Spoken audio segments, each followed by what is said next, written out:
औज़ुबिल्लाहिमिनश्शैतानिर्रजीम बिस्मिल्लाहिर्रहमानिर्रहीम। अस्सलाम वालेकुम क्लास। आई होप कि आप सब ठीक ठाक होंगे और अच्छी सेहत को एंजॉय कर रहे होंगे। This is lecture number 19 for the course of partial differential equation.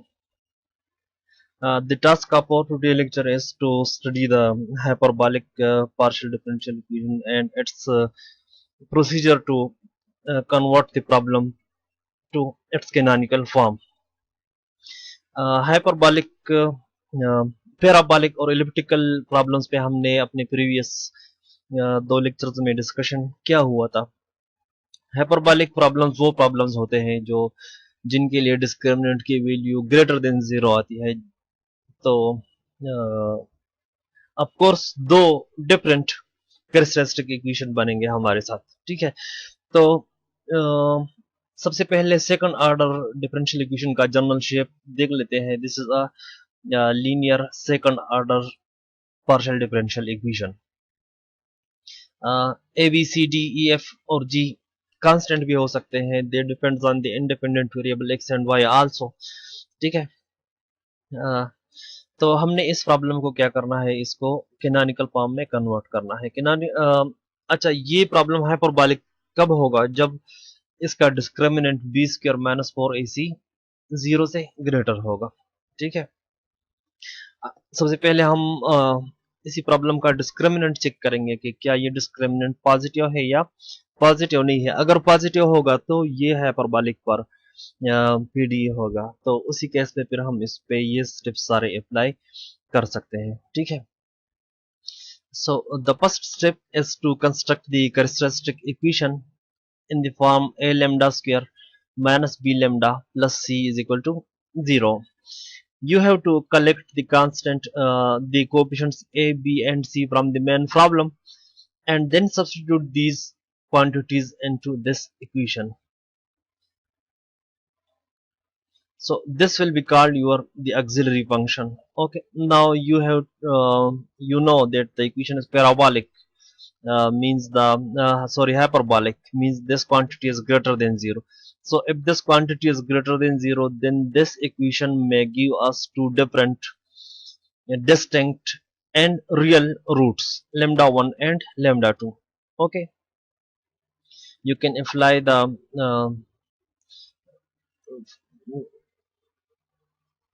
procedure for solution of this problem to get these two different roots.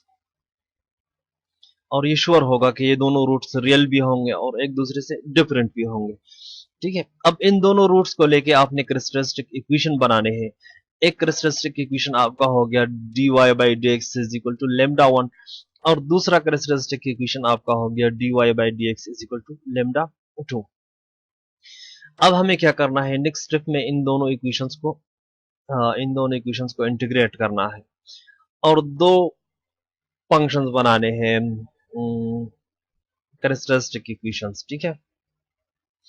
सो पहले इक्वेशंस को अगर हम इंटीग्रेट करते हैं तो dx को हम दूसरी साइड पर ले आएंगे, lambda 1 dx. So we get integral of dy is equal to lambda 1 into dx, ठीक है। यहाँ पर दो इंडिपेंडेंट वेरिएबल है x और y.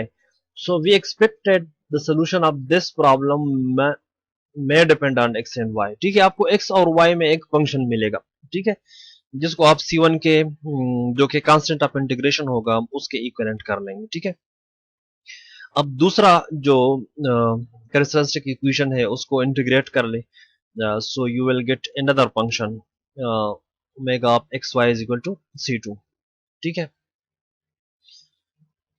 इसको आप पाई से रिप्रेजेंट कर रहे हैं, ठीक है। Pi of xy is equal to c1। एक का सोल्यूशन, पहले कैरेक्टरिस्टिक इक्वेशन का सोल्यूशन को हमने पाई ऑफ xy से रिप्रेजेंट कर लिया और दूसरे कैरेक्टरिस्टिक इक्वेशन के सोल्यूशन को हमने omega of xy is equal to c2, दोनों कांस्टेंट्स के इक्विवेलेंट है, हमने ये सब्स्टिट्यूट कर दिया, ठीक है। अब पाई को हमने एक नोटेशन जाई से रिप्रेजेंट कर लिया और ईटा को हमने ओमेगा से रिप्रेजेंट कर लिया। ये हमारे दो कैरेक्टरिस्टिक इक्वेशंस बन गए, कैरेक्टरिस्टिक कर्व्स बन गए हमारे, ठीक है। अब हमें क्या करना है, पार्शियल डिफरेंशियल इक्वेशन जो कि जिसमें डिपेंडेंट वेरिएबल u है और डिपेंड कर रहा है दो इंडिपेंडेंट x y पे, ठीक है, अब उन एक्स वाई को हमने चेंज करना है जाय और ईटा में, जिससे हमारा जो मेन पार्शियल डिफरेंशियल इक्वेशन है वो भी चेंज हो जाएगा जाय और ईटा में। ठीक है, तो the first step is that you have to convert the variable X Y into xi and eta. हमारा जो सोल्यूशन था u is equal to u of xy means that our previous solution depends on two variable x and y. Now we have introduced two new variables xi and eta. So our assumed solution may depend on xi and eta because xi and eta also depends on x and y. So हमारा जो नया variable है u वो xi और eta पे dependent होगा. Now consider this that the function u depends on xi and eta. So what will be the derivative of u with respect to x? So इसी expression पे आप जो second expression है इस पे आप partial u by partial x apply कर ले और फिर ऑफ कोर्स चेन रूल भी एप्लीकेबल में होगा. So partial u by partial x होगा पार्शियल u और partial xi into partial xi और partial x. Similarly, u also depends on eta. So you will also differentiate u with respect to eta and eta with respect to x. Using the compact notation, you may write u of x ux is equal to u xi x plus u eta into eta x.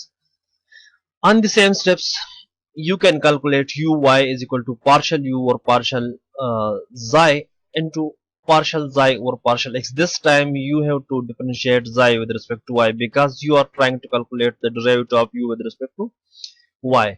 The dependent function u also depends on eta, so you will also differentiate u with respect to eta and eta with respect to y. So using the compact notation, you can easily write uy is equal to u xi into xi y plus u eta into eta y. u double x, u double y और u x Y इन तीनों estimates की भी जरूरत पड़ेगी. सो u double x calculate कर लेते हैं partial और partial x of this quantity. ठीक है, इस पे पार्शियल u और पार्शियल x अप्लाई कर ले. So you will get u double x is equal to partial over partial x of ux. This is the value of ux which we have calculated in our previous slide. Okay, so this is the product of two function u xi and xi x. This is the product of two function u eta and eta x. So there will be the application of product rule of differentiation. Okay, and as well as there will be the application of chain rule. So you can use first term the derivative of the second into second term the derivative of the first. You will get this thing. First term the derivative of the second plus second term into the derivative of the first. इस तरह से दूसरे term पर भी आप product rule और chain rule simultaneously apply करेंगे तो आपको ये एक्सप्रेशन मिलेगा. This is just the application of product rule. Okay, in the next step we are trying to apply the chain rule over this term and this term. Okay, u xi is a function of xi and eta. So if you are trying to calculate partial over partial x of this quantity, then you will calculate partial over partial xi of this quantity plus partial xi over partial x of this quantity. इस तरह से u xi का अगर आप with respect to eta derivative calculate करना चाहते हैं तो फिर वो ये होगा, ये सारा टर्म आएगा. ठीक है, इस तरह यहां पर भी कंबाइंडली अगर आप प्रोडक्ट रूल और चेन रूल अप्लाई करें तो आपको ये टर्म जो कि यही टर्म है plus eta x multiplied by the expanded chain rule. Okay, so in short form you can write the value of u double x is equal to u xi double x into xi x u double xi x plus u xi eta into eta x. ठीक है, इस तरह से आपको u double x का एक estimate मिल जाएगा. ठीक है, आप सिंप्लीफाई करके जो सिंपल शेप है सिंपलेस्ट शेप है उसमें आप u डबल एक्स को एक्सप्रेस करें. ठीक है, इसके बाद u डबल वाई का एक्सप्रेशन भी हमने कैलकुलेट भी किया हुआ है और हम इसको कैलकुलेट भी कर सकते हैं और u एक्स वाई का एक्सप्रेशन भी हमारे साथ मौजूद है. ठीक है। तो यहां तक आके हमारे जो U double X U double Y है वो U double zeta U zeta zeta इस तरह की चीजों में कन्वर्ट हो गए हैं। हमारे एक्स वाई जो वेरिएबल थे वो जाय और ईटा में कंप्लीटली डिकम्पोज हो गए हैं। ठीक है, अभी हमें क्या करना है, वो सारी वैल्यूज जो हमने कैलकुलेट किए हुए हैं हमें पार्शियल डिफरेंशियल इक्वेशन में सब्स्टिट्यूट कर देने हैं। तो जो एक्सपेक्टेड शेप ऑफ सोल्यूशन होगा वो इस तरह होगा, पार्शियल यू और पार्शियल जाय into partial eta is equal to some function of eta xi u u xi and u eta। ठीक है, तो इसी शेप में हमें एक पार्शियल डिफरेंशियल इक्वेशन मिल जाएगा जो उसका कैनोनिकल फॉर्म कहलाएगा। ठीक है, तो चलिए एक एग्जांपल इस पे डिस्कस करते हैं सिंपल सा। हमें पार्शियल डिफरेंशियल इक्वेशन दिया गया है u double X is equal to X square U double Y. सबसे पहले हमारा जो काम होगा वो ये होगा कि इसको चेक करना है कि is this a parabolic PD or not। So you will collect the value of A, B and C। The value of A is 1, the value of B is 0 because there is no term which contains UXY।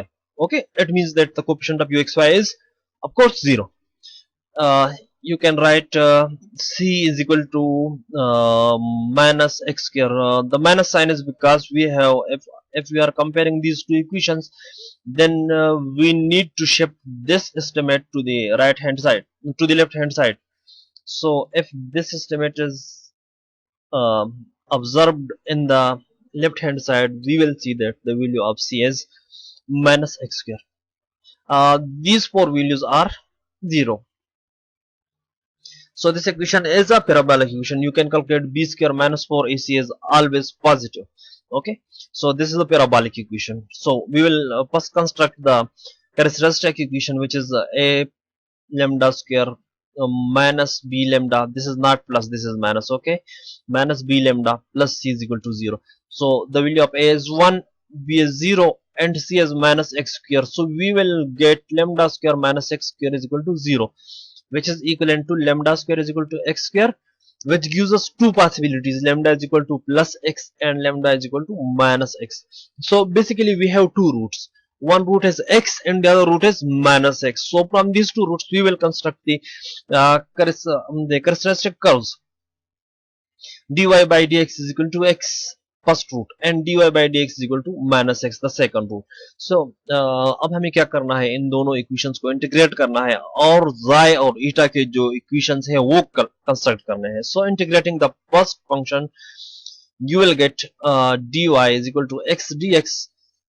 When you integrate this thing you get y is equal to x square divided by 2 plus c1, which can be simplified as y minus x square divided by 2 is equal to c1। Now this is our first characteristic curve, xi is equal to y minus, इसको हमने xi के equivalent रखना है। ठीक है, this is our first characteristic curve। अब जाहिरी बात है कि xi x, xi double x, xi y और xi डबल y ये एस्टिमेट्स भी यूज होंगे हमारे, तो यहां पर ही कैलकुलेट कर लेते हैं। xi x is basically minus x। ठीक है, इस टर्म का आप with respect to x derivative calculate कर ले तो ये आपका 0 हो जाएगा और ये साइड आपका हो जाएगा minus 2x divide by 2 which is minus x। Second derivative calculate करने से xi double x equal to minus 1। ठीक है, इस तरह xi का with respect to y derivative आ रहा है 1, ये टर्म 0 हो जाएगा, ये होगा 1 और with respect to y second derivative आ रहा है हमारा 0। ठीक है, तो ये चार एस्टिमेट्स हमें हमारी जरूरत पड़ेगी इनको, तो नहीं हमें इनकी जरूरत पड़ेगी। ठीक है, हमारी जरूरत तो इनको नहीं पड़ेगी, इनको क्या जरूरत है हमारी, हमें इनकी जरूरत पड़ेगी। ठीक है, तो अब दूसरा जो एक्सप्रेशन है वो अज्यूम कर ले dy by dx is equal to minus x, which gives you dy is equal to minus x dx। ठीक है, on integration you will get y square plus x square divided by 2 is equal to c1। So this is your second characteristic curve, eta is equal to y plus x square divided by 2। Okay, calculate the necessary estimates। Eta x is equal to x, eta double x is equal to 1, eta y is equal to 1, eta double y is equal to 0। Now the third step is to convert the PDE into xi and eta. The estimate of u double x is given. Substitute the necessary estimates. u double xi into xi x की value है minus x जिसका square आएगा, ठीक है। यहाँ पर xi x की value है माइनस एक्स और ईटा x की वैल्यू है x। ईटा x होल स्क्वायर की वैल्यू है x, ठीक है। तो सारी वैल्यू सब्स्टिट्यूट करने के बाद u डबल एक्स की जो एस्टिमेट है वो है x square u double xi minus two X square u xi ईटा plus x square u double eta minus u xi plus u ईटा। ये हमें u डबल एक्स का एस्टिमेट मिल गया। u डबल y का एस्टिमेट जब हम सारी वैल्यू सब्स्टिट्यूट करेंगे तो वो होगा u double xi plus two u eta xi plus u double eta, ठीक है। u डबल एक्स और u डबल y की वैल्यूज आपने सब्स्टिट्यूट करने हैं मेन पार्शियल डिफरेंशियल इक्वेशन में। u double X is equal to X square u double y, इसमें हमने u डबल एक्स और u डबल y की वैल्यू सब्स्टिट्यूट कर देनी है, ठीक है। तो जब हम ये वैल्यू सब्स्टिट्यूट करेंगे, this is the value of u double x and this is the value of u double y, ठीक है। तो इनमें से कुछ चीजें खत्म हो जाएगी। फॉर एग्जांपल ये एस्टिमेट इसके साथ खत्म हो जाएगा, ठीक है। एक्स स्क्वायर यू डबल ईटा इसके साथ कैंसिल हो जाएगा और ये टर्म रह जाएगा, ये टर्म रह जाएगा और ये दोनों टर्म रह जाएंगे, ठीक है। तो अब थोड़ा सा अलजेब्रिक मैनिपुलेशन करके सिंप्लीफाइड शेप में आपको U eta xi is equal to U eta minus U xi divide by eta minus xi, ठीक है। जिस तरह से हमने स्टार्ट में ये डिस्कस किया हुआ था कि जो सोल्यूशन हमें मिलेगा वो इसी शेप में होगा। Derivative of u with respect to xi and eta is equal to function of xi eta u eta into u xi, ठीक है।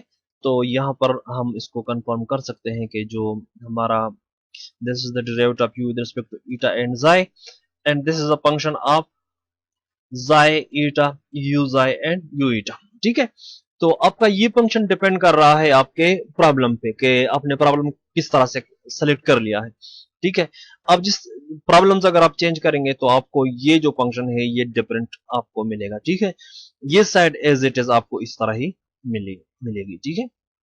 So this is the canonical form of the given equation. You can solve this by various techniques. So I think this is enough for today. Inshallah, in our next class we will discuss the application of the canonical forms over some different types of vibrating strings.